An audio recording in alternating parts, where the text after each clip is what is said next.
Predictably, the discourse around Alien Romulus has already turned somewhat toxic, with one side of this unnecessary argument trying to dismiss the other side of this unnecessary argument's opinion. I can't say that I'm all that surprised, given the current climate of film discussion.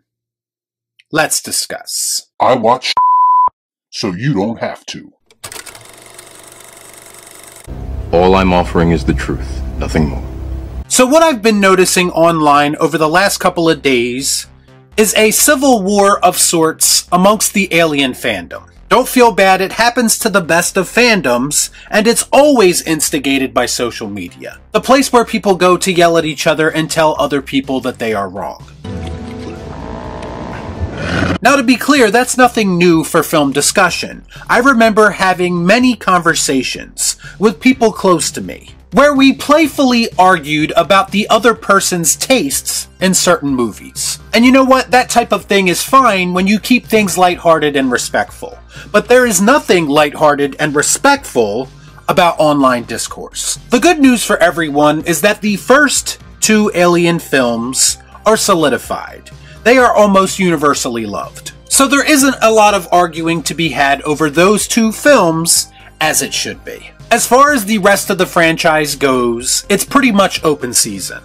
Alien 3 is a divisive film. Alien Resurrection, while lacking in quality, seems to avoid a lot of these discussions because people pretty much agree that it has flaws. Ridley Scott's two prequel movies, Prometheus and Covenant, are about as divisive as you can get. And now we can add Alien Romulus to that list because it is suffering a similar fate. And the talking point seems to be that if you didn't like Alien Romulus, then you are not a real Alien fan. Something very familiar about all this. Presumably because of all the fan service that this film contains. And if you did like Romulus, that makes you the enemy of anyone who is interested in seeing more of Ridley Scott's prequel arc. Apparently it is all or nothing, and there are absolutely no gray areas. Modern fandom in a nutshell. For context, I gave a somewhat balanced review for Romulus. I basically called it a mixed bag.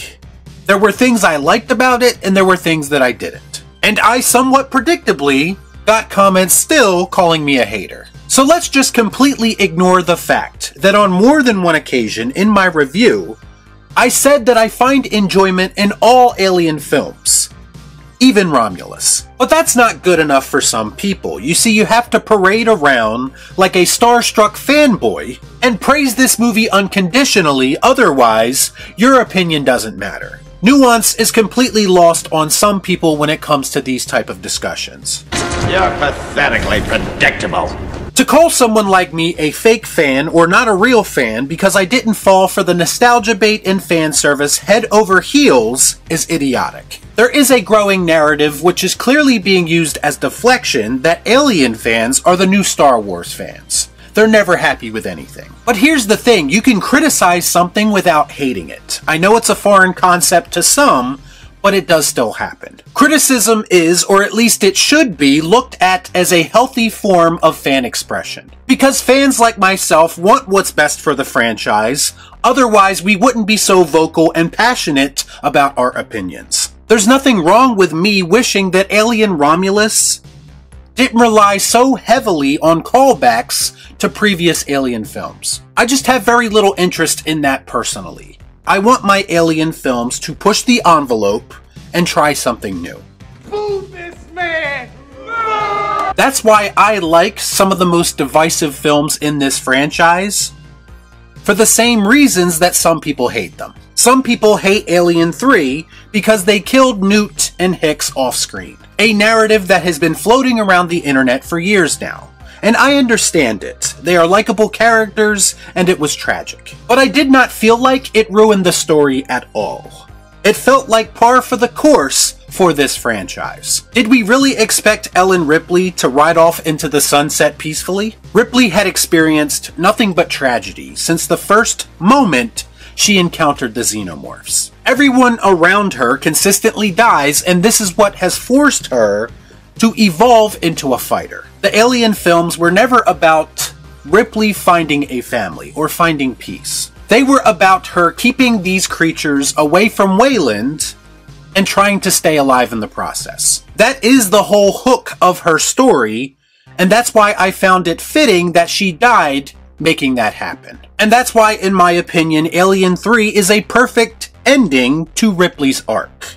It's an unpopular opinion, but it is an opinion nonetheless. As far as Prometheus and Covenant go, a lot of people's hate for those movies, I think, is rooted in the fact that they weren't what they expected them to be. And listen, there is absolutely nothing wrong with that. I totally get that criticism. But I personally found the evolution going from engineers to humans to synthetics to the xenomorphs to be brilliant. It was an evolution that I did not expect to play out on screen, and that's what excited me about it. I love that this franchise has never really been complacent, and it's not afraid to take some chances and do something outside of the box. Now you want to get nuts? Come on, let's get nuts. Are all of the movies perfect? No. Could some things be executed better? Of course. But I'd rather watch a movie that takes some chances than I would another lazy rehash that offers nothing. I was fascinated by the fact that Prometheus seemed further disconnected from Alien than I was expecting, because it left me wondering if this is in fact intended to be a prequel. How are they going to connect those dots? People complained that it didn't feel enough like an Alien movie, and I loved it for that same reason. And then when they make a more direct connection to Alien with Covenant, people seem to dislike that too. Which again, it's fine to have that opinion, but for me personally, I wish that Ridley Scott never listened to the internet and just told the story that he wanted to tell. Because a lot of Covenant's problems are a result of that course correction. It's true. But even with the issues, I still enjoyed Covenant, mostly because of some of the bigger creative swings that that movie takes. What did I say in my review of Romulus? I said the best parts of that movie are when they are trying new things. If there was a cut of this movie that removed a lot of the unnecessary callbacks and some of the cringe dialogue, like the stay away from her moment, to me, Romulus would have been a much better movie. I've always been of the opinion that the Alien franchise is a bit more sophisticated than your average franchise and doesn't really need things like forced fan service. The franchise's very origins involves two legendary directors kind of putting their own spin on this world. And the funny thing is, most people love those two movies for that reason. Alien and Aliens are very different tonally, in my opinion, and yet they still work. And you could say the same thing about Alien 3 or even Resurrection. Each movie only vaguely feels like the last, and that's what I like about them. Whoopie f***ing do. Hey, I'm impressed. Bottom line, I think we need to just let people like or dislike what they want. We can have discussions about that, but we need to keep it in a place where it doesn't get personal. At the end of the day, nobody is really right or wrong here. We are not shills getting paid to say nice things. We are not grifters getting paid to trash something. We are just individuals who want what's best for this franchise that we love. And sometimes we have different opinions about how to go about doing that. Y'all be cool. Right on.